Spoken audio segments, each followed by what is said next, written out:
Alright, so here we are back again with another TV. We're going to try and recap, service, and RGB mod. Today we got I say today as if I'm getting a bunch of these. Okay, camera's already fucking up. We got a KV-27V42 and produced December 2001. This is the BA-4D chassis. These come with a pretty nice set of inputs, and obviously no component, but that's video, 3 composite, and I believe this is, pardon me. So 2 composite in, 1 S-video in, 1 monitor composite out with audio obviously, and then a second audio out as well. And obviously your, I think this is RF, or I'm not sure I guess, but, so I would show you the front of the set, but I kinda, it does have a composite input on the front though as well, and S-video on the front. It's got a pretty good set. But yeah, I got her in the basement. I'd show you the front, but you know, here we are. So I'm going to take these screws off. So you'll see we have, so it'll be mirrored, so on each side, but we got screw here and here. We got one in the middle there. Looks like 1, 2, 3 going down. We got 4 small ones, another big one here, and then same deal on the other side, 1, 2, 3 going up. So we're gonna crack all these screws out here. I think that's all of them. If I find more, I will be back. But I'm gonna get all these screws out of here and try and slide this back cover off so we can discharge this thing. Okay, so I took all the screws out, and then the back cover just really easily just slides right back off. So I was presented with this, and first thing I noticed, wow, is it clean. I mean, it's hard to see, but I mean, there's a little bit of something there. Not quite sure what that is. It almost looks like somebody spilled something on the set, actually. I'm not sure if that's true or not, but because you can almost see the aquadag is a little bit almost washed away. I'm not sure about that. It kinda, yeah. I'm not, I don't know. It doesn't matter, I don't think. The thing works, so that's good, but I could tell just by taking the screws off, I was definitely the first person to be inside of this, or I am definitely the first person to be inside of this, since the factory, as far as I can tell. And one thing interesting to note, and I'm not sure if this was my fault, because I'll admit, when we were carrying this up out of, ironically, my coworker's basement, I asked him if he had any CRTs. Turns out he did. We hooked the power cord on his staircase railing, and it ripped it pretty hard, unfortunately, and it broke one of the plastic retaining tabs for it on the outside shell, which I have set to the side at this point. But worth noting, that board there, which is connected to power and DGOS, it looks like, I believe, is not in its rail. It's unseated. I'm not sure when that would have happened. Maybe that was my doing. Maybe it wasn't. I'm not sure, but worth noting. But before we proceed any further, pause. This thing could still be live. Sony's have a discharge circuit in them, but we want to assume that it does not work. So I'm gonna take my discharge tool, which I got here. It's this big wonky thing, but hey, whatever. And we're gonna take our alligator clip, which this wire goes from that alligator clip to, I have it vice gripped onto the screwdriver, which I just have taped onto there, but we're gonna want to, I'm probably gonna alligator clip that to, you could do the ground strap, but I actually prefer, I'll probably do like that bolt there or something. That's what I did on the last set I did. And then we'll make sure this set is discharged before we start messing with it any further, because we don't want to get a big old poke and potentially die, because my ticker ain't all that good. But while we're here, can we see that? There is the chassis information as well. December 2001. Yep, we already went over that, I suppose. But so yeah, I'm going to I'm gonna grab some gloves and then I will try and record me discharging this. Should be already discharged, but I'll record it anyway, so I will be right back. So I got my clip hook up there, got my glove on and my apparatus here. I know that deep down this probably is not gonna give a poke at all, and I'm being extremely overcautious, but I don't want to get fucking shocked, so you know what I mean? So we're gonna go in here. Whoops, sorry. And we're gonna try and get this anode cap to kind of pop up for us. There we go. And I'm just gonna touch the metal anode underneath here and hope there ain't a big shock, because I might jump a little bit. Nope, nothing.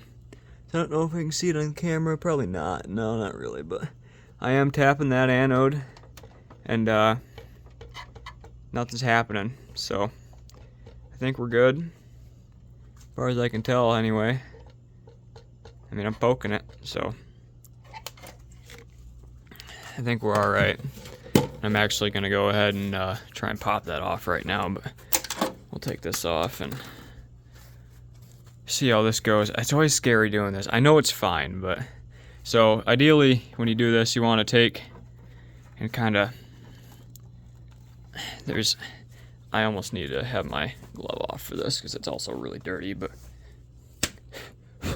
this little rubber glove will surely save me if I get shocked. I'm going to pause this actually and text my friend and let him know what I'm doing. Tell him if I don't text him back to call the cops because I got fucking shocked. I'll be right back. Alright, just shot on that text there, so let's go ahead and see what we can do. So you just kind of want to pry up and get her to come out. It's kind of difficult. Oh, there you go. There you have it. And actually, wow, that dielectric grease is in good shape. Really, the last one that last set I had was dried right the fuck out. Cool. All right. So there. Set is for the most part safe. There could be charge in some of these capacitors, but at this point it's pretty unlikely. So we're all good.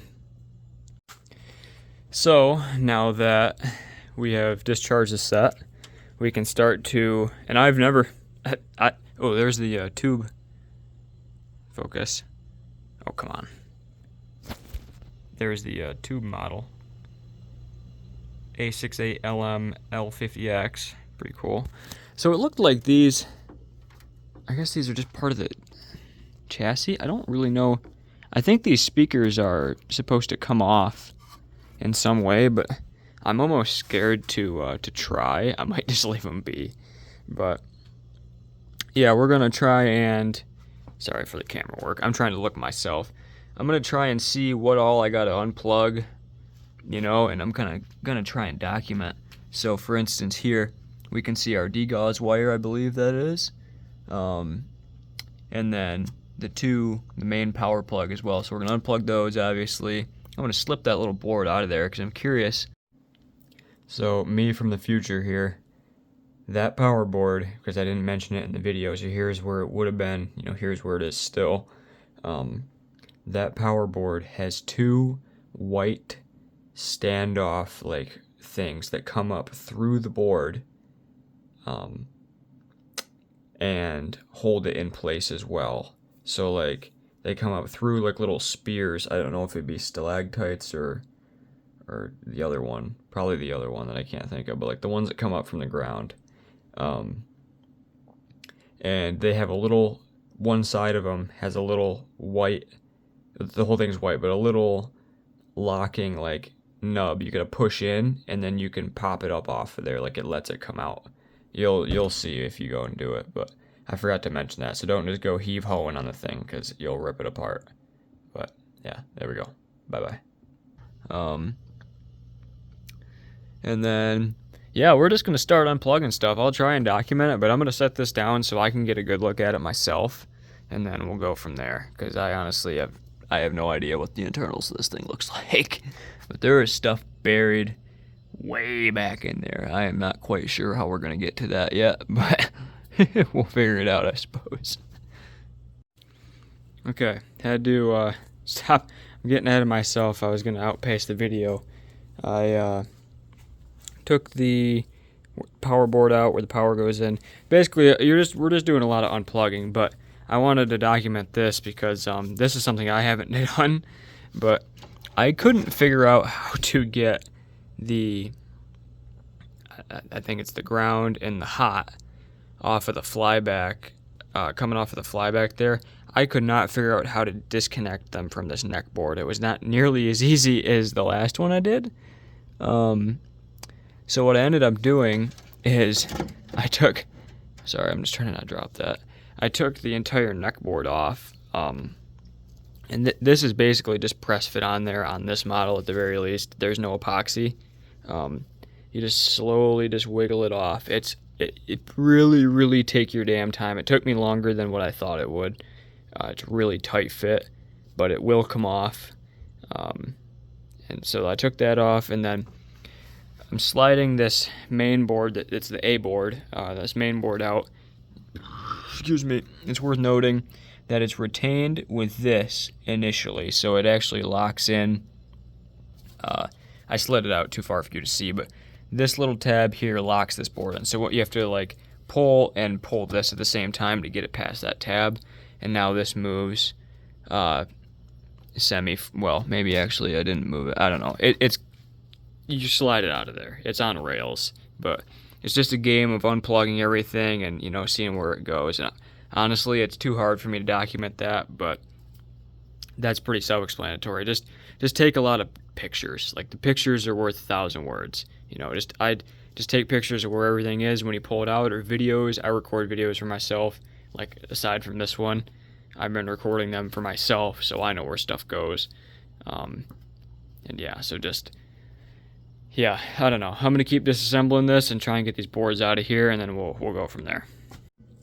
All right, got all the boards out. So we got the E board here, the HV board, which is the board that was way in the back. This is that front. Composite input. I could have swore it had its video on the front, but I could be wrong, I guess. And then here is the socket board, or they call it, or you know, the neck board, whatever. The CV board is what they have it labeled, and the A board, which is the big dog. It has everything on it. So here we go, I guess. I'm gonna start recapping. Maybe we can start with something like this. It'll be really easy. I can show just the recapping procedure, and then I'm just gonna try and burn through all that. I think I ordered it's like the whole cap kit for the electrolytic ones is like 130 something caps, I think, if I remember right. It's like somewhere around 130 caps. So it's gonna take me a while. I'm not gonna record all of it, but let me see if I can get something set up so we can at least do one or two together. Just, you know, kind of get a feel for it. Okay, so what I've went and done is I have this little helping hands thing. It's great for these little small boards. Absolutely not going to work for that. Why are you not focusing? Absolutely not going to work for that, but for demonstration purposes, this would be really easy. So I also went through my service manual, compiled a list of all the electrolytic capacitors, and that's what I ordered. So there's a big old box full of them, you know. And then what I've done here, you know, so let's say, so we're on the E board, which is this little guy. There's 3 electrolytic capacitors on here. So I just found an easy one. C5010, 120 microfarad, 35 volt. So I could see it on the top side too, but I went over here on the back side, I believe. Yeah. So it's this guy right here that my finger's on. Let me get here. It's this guy right here. So here's the negative and here's the positive. But don't always trust the board. You know, errors happen during manufacturing. Printing errors happen. When you take this cap off, take note of its orientation, because we know it worked this way, and that's the way we're going to put it back. So if for some reason this bottom side is the positive, even though it says that this is the positive on the top, we're going to put it back like how it was. There would be a print error. And also, so what I've done in the past to take these caps off is I have my soldering iron, and then I use this Super Wick from MG Chemicals. This shit is awesome. And just, you know, if you haven't used a soldering iron or soldering wick before, you're just gonna have to fuck around and find out pretty much. But to get them caps off, that's what I did before. But I actually got myself a heat gun, and I'm gonna see just how it works. I'm curious. There's definitely enough space, I think, around this to try it out. So we're gonna see what happens. I don't know. I'm gonna try it, and then I'll come back to you when I got this cap off. Hopefully it goes good. If not, you know, you'll see that too. So yep, once I got that area nice and heated up, just wiggled this cap back and forth, came right out, no problem. And we can see that this is a 35 volt, 120 microfarad, and that matches up with what we have on here. So I'm gonna go ahead and find that in my bag of goodies, my bag of caps, which I guess we can go take a little peek at. And then once I find that, I'm gonna cross that one off. So you know, here's caps all up in here. So we just gotta find the right one. Imagine this was it. Nope. But so I'm gonna find the right one, and then I'll be back. I ain't shitting you. It was a third bag I pulled out. Now that is pretty awesome. So we got her here. This is from Mauser. I love dealing with these guys. Nishikon cap. Looks pretty much identical to the old one we just pulled out.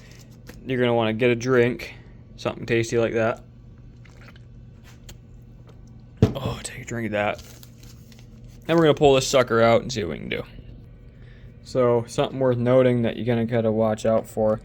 So I stuck that cap back up through here, but I actually popped off. I can't tell if it was just solder or if it was actually the pad itself. I think it was just solder. I think that's the pad that's still there. I'm not very good at this. I just fucking do it, because how are you gonna learn if you don't do it? So so that was with the heat gun.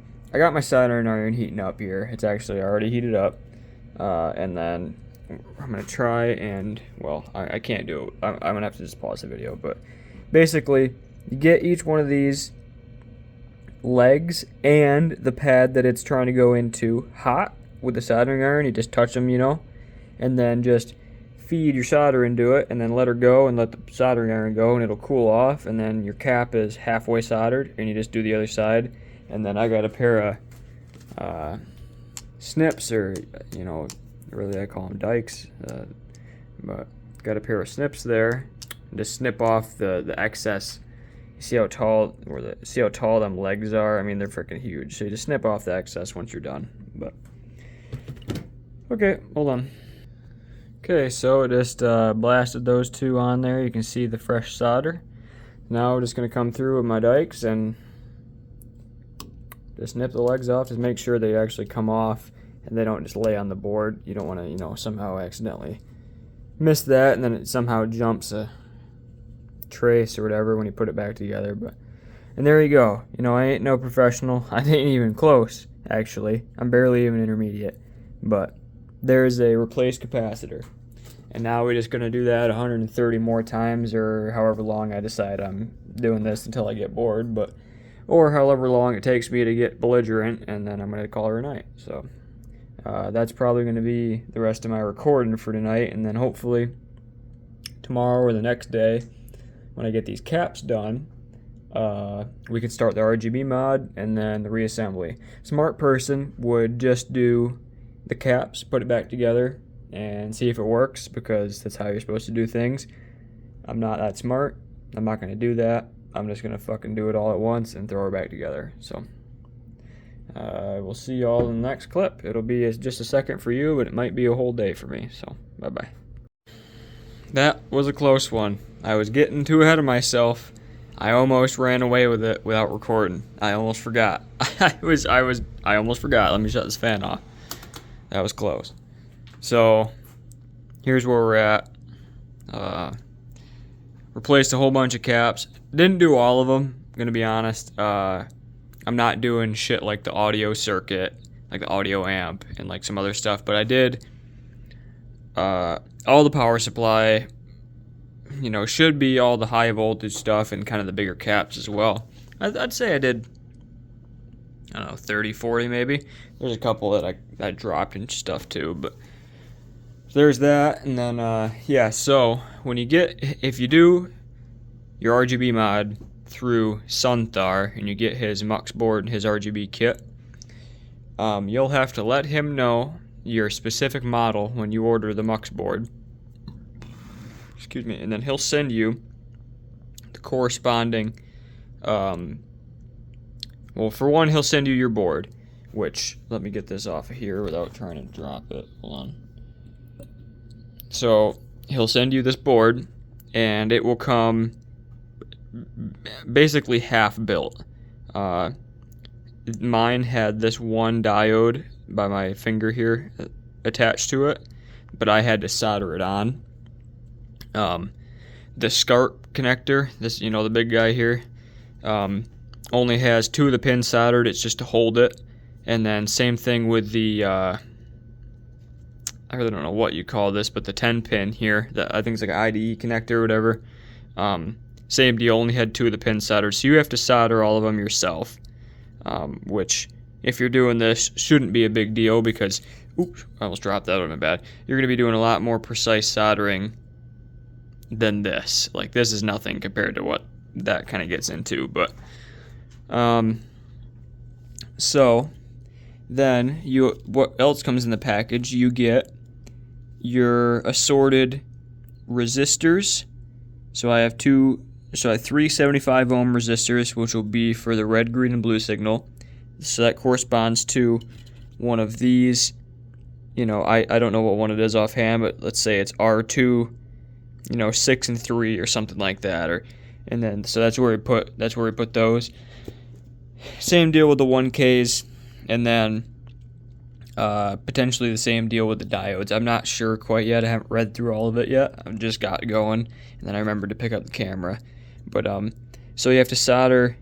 I have to cut those legs off yet, but you have to solder each one of your resistors and diodes to the MUX board, and then that goes based off of a sheet on. So I'm sure. So let me rephrase that. There is a way to calculate it. I don't know how to do it because obviously these guys figure it out. I don't know how to do it, but I'm using the sheet on the Sunthar's website, and then yeah. So on the sheet it says, for instance, the audio, left to right audio, is 1K resistors for each. So one of them is R8. I'm pretty sure the other one is R7. So those are 1K resistors on each one of those. So there's that. So we're building that guy up, and then once we're done, we will start. Let's not drop anything. Once we're done, we'll start attaching our wires to points on the motherboard, and I'll be sure to document where I put them and how to do it and so forth. But sorry for that really aggressive cut, probably. But yeah, I've been inhaling leaded solder fumes all day. This is the following day, and I almost forgot to. I do have a fan. You guys should have some sort of ventilation when you're doing this. It really is not good for you. But here we are. So that being said, I'm going to stop this, and I'm going to put the rest of these resistors and maybe diodes on here. I can't remember if the diodes go on here on the board, but we'll find out. So, all right, well, we're back. All right, so got her done. Ignore my soldering job, but I guarantee you those are all good connections. I almost dropped this fucking thing again. And yeah, so that's what mine looks like. I guess R10, I believe it was. Yeah, R10 is left blank, I guess. And lastly, for what I'm going to do today, I'll just tell you. I'm not going to do it right now, but just so I don't forget. These 3 diodes go on each of the RGB lines. So that'll be something that we do on the board here. But I think that's going to do it for me today. I know you guys didn't see much, but I have been soldering for quite a while, and I'm sick of inhaling this shit. It's getting pretty old, so I'm going to call her a day. And hopefully tomorrow we'll wrap up the actual RGB mod, and we can test it out, see if I ruined everything or not. So, cool. Okay, so we got those removed. As you can see, the top, middle, and bottom, they have the little bits of red. I'm going to try and use my shadow. That one, and that one. That was it was a little difficult. I actually recommend, if you get some good low temp solder, I actually just applied just a tiny amount to each leg of the resistors, which here they are over here. That little guy right there is a resistor. That little guy is one, and that little guy is one. But I applied just a tiny amount to each leg, made it way easier. The solder that's on here is not nearly as, you know, low temp or high quality. But so now those are off. I got to read the next leg of the instructions. I think we're going to add some diodes to the RGB lines, and I think to do that I'm going to have to flip the board over, so I'll be back in a minute. Okay, so we got the board flipped over. Here are those, so there's the flyback for reference, so opposite corner. Here are those three inline, I think these are transistors. 1, 2, 3. So what we're going to do is go underneath again, desolder a leg on this right side, each one of them, lift it up, and then we're going to make basically a triangle with the diode and that whatever this thingy is. So pause again. I'm going to desolder, get these lifted up, and then we'll come back. Okay, so kind of trickier than you would think, but you just find a little pad underneath, and then I used a flat tip screwdriver to pry up on the one side just real gently while I did it. Now here we are. So then what we're gonna do is take our diodes here, and so the orientation matters. You see this little black line on, okay, no you don't. That little black line, that orientation matters on there. That little guy, it'd be to the right, like right there. So I gotta stop and look how these gotta be. I'm gonna bend them, solder them together, and then I'll come back once I'm done. Okay, so got all three of them done. It's kind of hard to see, but so it matters. The black line on the diodes goes, you know, in this orientation, how I have it right now, it goes to the right. It's gonna matter, you know, it's gonna change depending on how you have it, but and then this middle one, I just put some heat shrink and my use my hot air station to just help prevent shorting so they don't touch each other. But so there's that.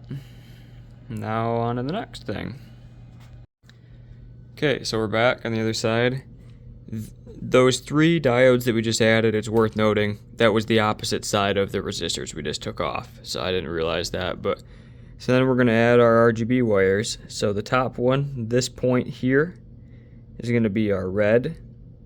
This will be green, and this one is going to be blue. I'm not sure. Kind of concerned that resistor. No, yeah, it does get traced there. It's just not in line for some reason. That's so odd. But yeah, this one is blue, because you can see the traces go up. You can see it come up right there and go up into here. That's weird, but yep, so I think it's red, green, blue, if I remember right. And then we're going to get our blanking from right here. This will be the brown wire. So blanking goes here, and that is on the bottom of, what is that? B003 maybe, I think. It's so dang hard to see. I think it's B003. And it's going to go right here. Red, green, blue, blanking. So I'm going to solder those on there, and then I'll keep going. Alright, so got that done. Now ignore the colored heat shrink. The colors don't mean anything, but got those soldered onto there, and I just put heat shrink up tight on them to try and keep them from shorting. And then also got our blanking soldered. And now what I'm going to go through and do is use some Captain tape that I have. It's like for electronics and shit. It's for motherboards, I think. And just tape this stuff down in a couple of places just to help keep it from getting yanked off of the point, you know, maybe pulling the pad off or something. And then next we're going to do our audio and sync and whatnot, and that is over in this corner, I believe. I'm not exactly sure. quite what is what, but I know it's over here. So I'm gonna pause and get this buttoned up, and then we'll see what we got to do over here. Okay, so a lot has happened. We're over here. Now I'm gonna say this before I forget, because I'm already gonna forget. The gray wire is for right audio. The white wire is for left audio. Okay, so I said that now.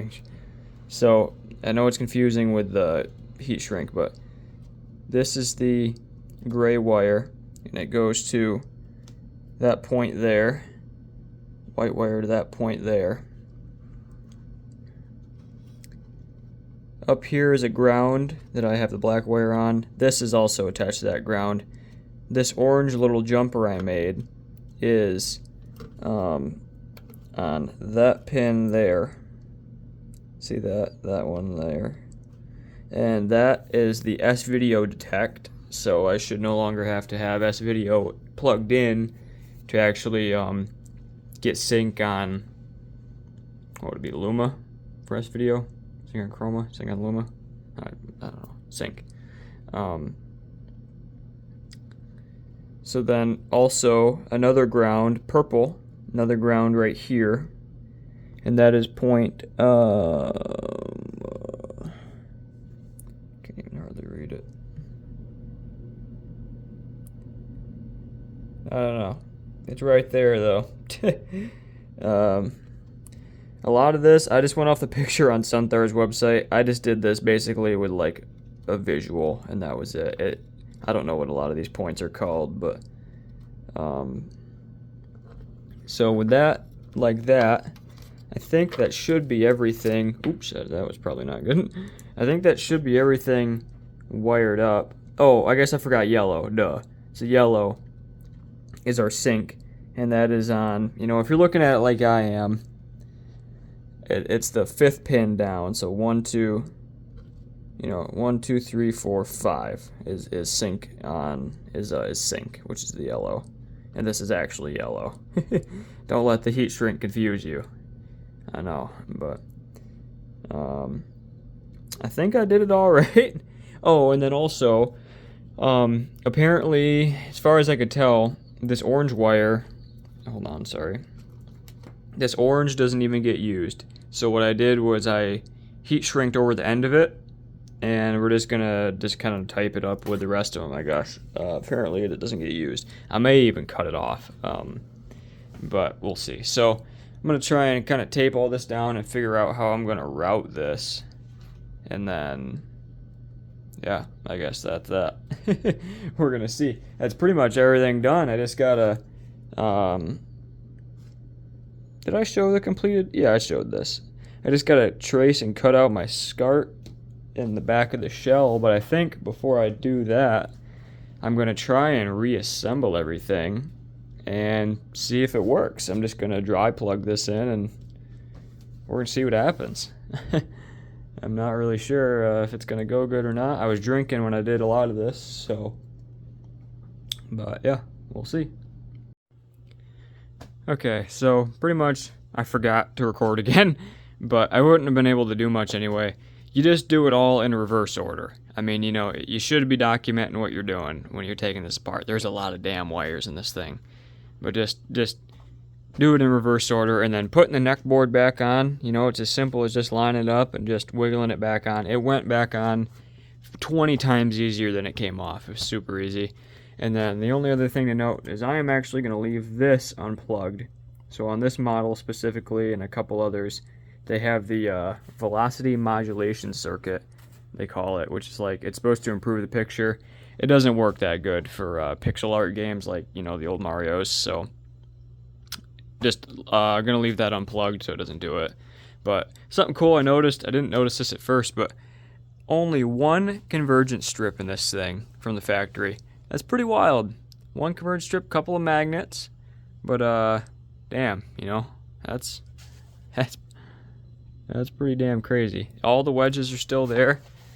You can see that bottom one there. They're kind of holding on, kind of sorta, but so I got everything hooked back up. I think it's just loosely in here for now, obviously, because I just want to see if everything works. But last thing to do is to put the anode cap back on. You just, you know, I'm not gonna video it because I want to. Well, yeah, here I can try and video it. Bug it. So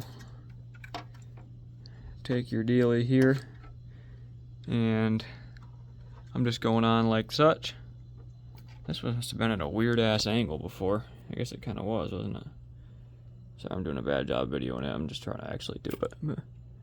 Oh, I should put. Oh, yeah, it might be okay.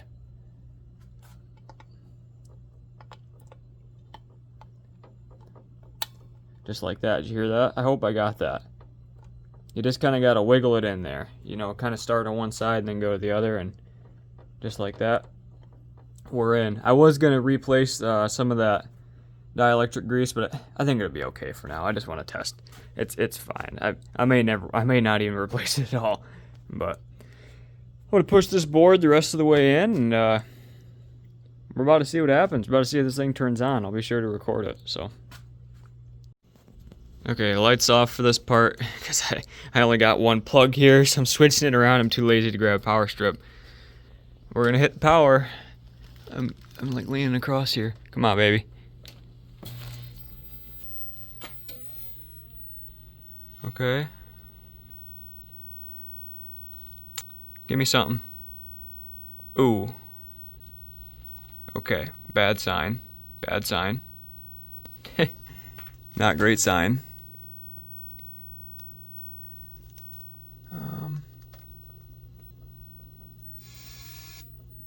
Okay, not great. Okay, we're gonna power that down. Uh-oh. Something ain't quite right. That sucks. But we'll figure it out. Okay, so after some investigating, I think it was something to do with the sync. I'm not entirely sure if I messed something up or if I missed a step. I'm gonna go and look. But it's worth noting that I have to have this SCART connector plugged in for it to work. But then once I plug this in, it works. I haven't tried the actual SCART yet. I'm gonna go get a cable to try it. But once I had that plugged in, sync came back. And it's also worth noting that it was only on the OSD, so the on-screen display, that it was a problem. If I S-videoed in and turned my console on, I got a stable, fine picture. But the second I pulled up the OSD with like the setup menu or whatever, it would be all. It looked like loss of sync is what it looked like. It was all wavy or whatever. So I'm not really sure.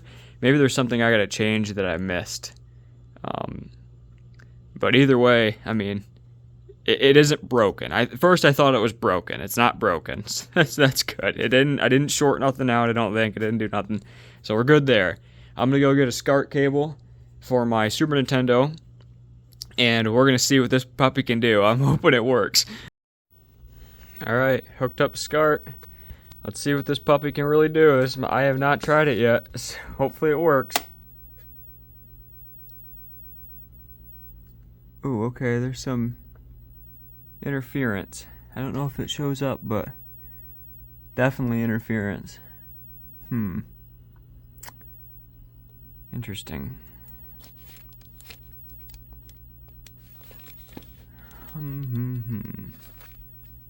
Okay. That's not great.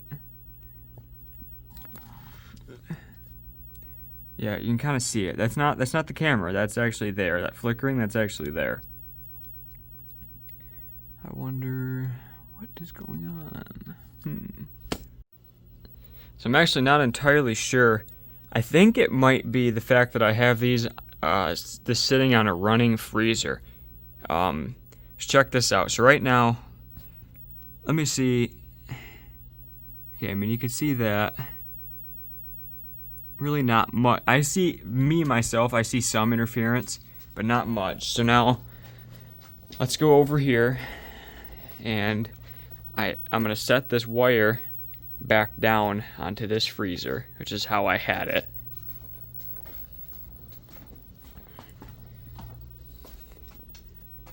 So yeah, you can see it. So I think it's noticeably worse. So and you can even see that hard line right there. And that. Now let's go back, and then let's pick it back up again and see if it goes away. I'm thinking this is an interference issue and not like a soldering job issue, which would be good. So I picked that back up off of there. At least, I mean, it's away from it to some extent now.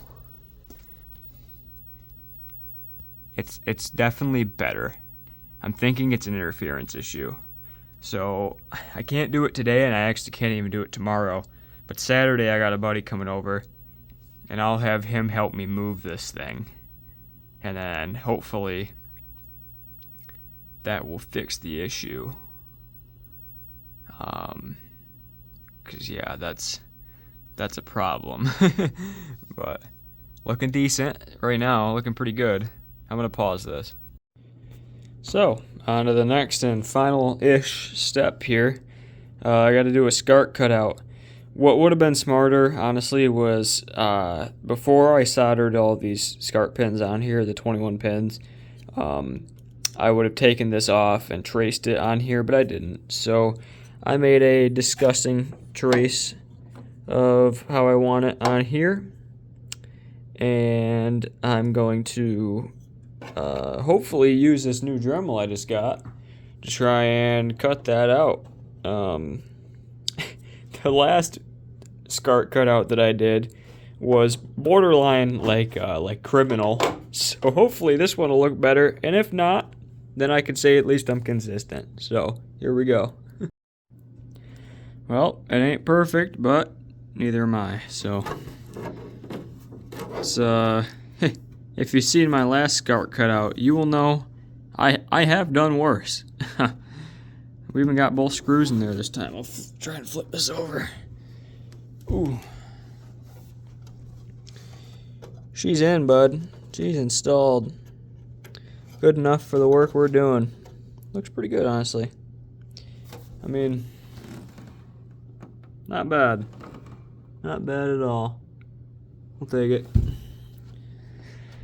And I'm not sure if there's anything much else to record. I guess I may record the, I'm going to try and do some service menu and geometry adjustments and stuff, convergence adjustments, with the strips and, obviously the service menu. But I'm not going to do that today. So if the video ends here, there you go. That's how you do it. And if it don't, I'll see you in the next 1 second.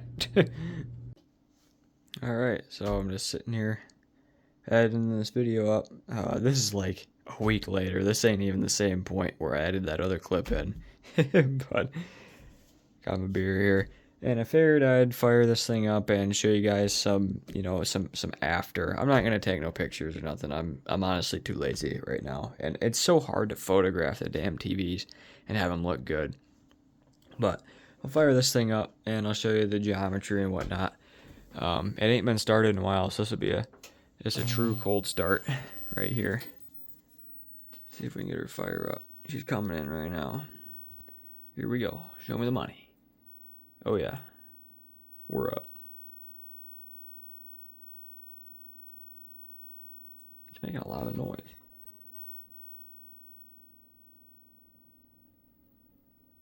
She's crackling a lot.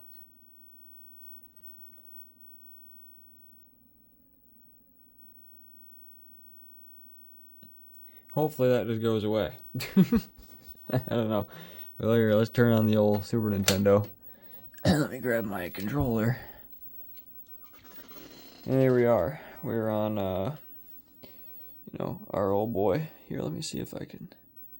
Should I tone this down a little bit? I can't... Yeah, that's a little better. Yeah, that's a little better. We're on our 240p test suite. Fire up grid pattern. It looks a little smeary on camera. It definitely is not in person, at least to my eye. I think that's my camera doing that. I'm not really sure why. But there's the geometry, and I did some service level or service menu adjustments to get it kind of dialed, but it's pretty good. It's got a little bit, if you look on the bottom, it's just slightly off on the tilt. You can see the right hand side. Where's my finger at? There, the right hand side is tilted up compared to the left, the left bottom there. But it is what it is. I tried to mess with it a little bit, but the yoke is actually kind of epoxied in place, and I actually don't want to break it free. It's close enough right now that I don't mind it. I really don't want to break it free because I'm gonna be moving here shortly too as well, and I don't want this thing getting banged around and then it being all messed up. So honestly, geometry's fairly decent. It ain't perfect, but boy, it's decent. What else we got here? Let's pull up. I don't think my camera's even good enough. Oops, wrong button. To even bother showing the convergence menu, but there you go. You can take a look for yourself, I guess.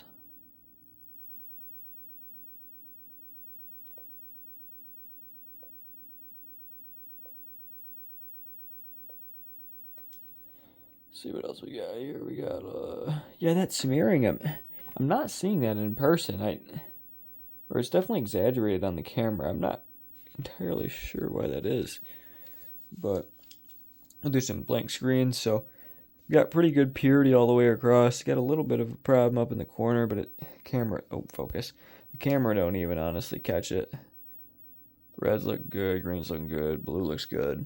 Blue looks dark on camera. It's not in person. I don't know why that is, but monoscope. No, it's looking decent. It's looking decent. We can do, what is it, color bars? Yeah. So same deal. The blue looks weak on camera. It shows up better in person, but they're all fairly uniform, which is good. Why don't we toss in our favorite game, Super Mario World here. I don't know if that'll show up. Definitely, absolutely not. But we'll toss in Super Mario World, and we'll just get a visual on that real quick. All right, here we go. Oops. Oh, there we go. Got it in time. There it is. I mean, boy, it does look pretty damn good. I'll tell you what. It does look pretty damn good. And this is not a one chip SNES, so it is a little smeary anyway, but boy, that looks pretty good. I mean, look at that. Oh, here, there we go. Boy, I wish, I'm not very good at videoing this stuff, but damn, it's solid, man. I mean, it's as good as you're gonna get, I suppose. I don't know. Let's go to my 96. Oh, no, actually, let's not do the 96 Star World, because it changes the color palette, and I want green. Let's see if I can find a green level. I'm going to go a little ways here. That looks like it might be one. Maybe, just maybe. A little bit. Ooh, focus, come on now, cuh. Dude, the damn phone. I mean, I don't know. My phone will focus, but I mean, use your own judgment. I think it looks pretty dang good. It's it's pretty great for an old TV. So let's see if I can get focus back. Come on now. There we go. Let's try and play on one hand. So got him. Dang. Oh. Well, there you go. There it is. I think it looks good. It definitely ain't perfect, but we got her done. Sorry that some of these were, what's going on here? Why can't I go in there? What the hell? Okay, we'll go in here. Sorry that some of the parts of the video are kind of skipped or rushed or what have you. I'm not a professional. I kind of forgot to record at some points, but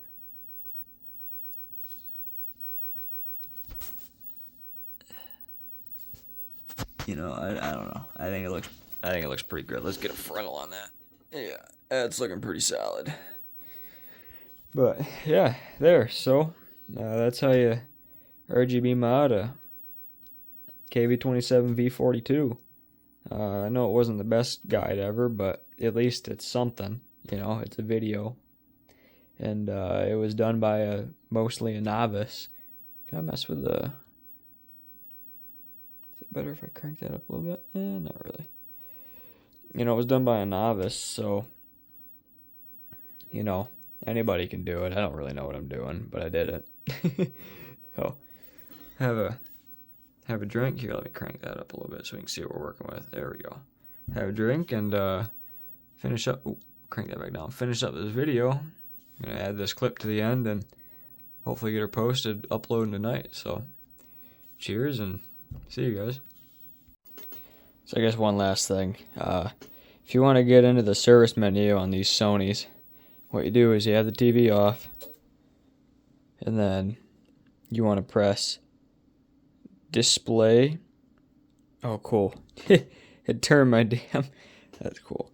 You want to press display 5 volume plus and then power, and it'll start up with the service menu being displayed. It's hard to see because we're in Mario, but trust me. Well, here, better yet, I can do this.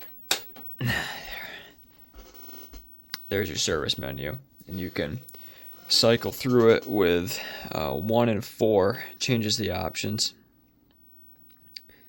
and then 3 and 6 adjust the value. So sub right is right there. You can do all kinds of cool stuff. Like you could turn like the red gun off, which you wouldn't even notice. The green gun off, which there you notice because there's no green gun on. And then this is like one of these is like red push, and there's a whole bunch of stuff. And obviously, you go back and here's all your geometry adjustments, etc. So you need a factory remote to do it.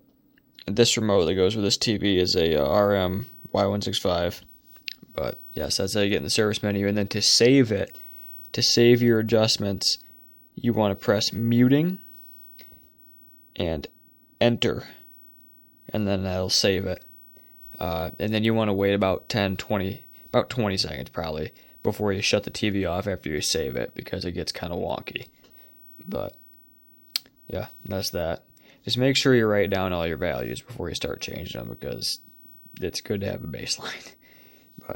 And then you can just turn the TV off, and the next time you start it up, the service menu won't be there. So there you go. That's that. Look at that beauty. That's a good looking unit right there. All right. Peace, guys.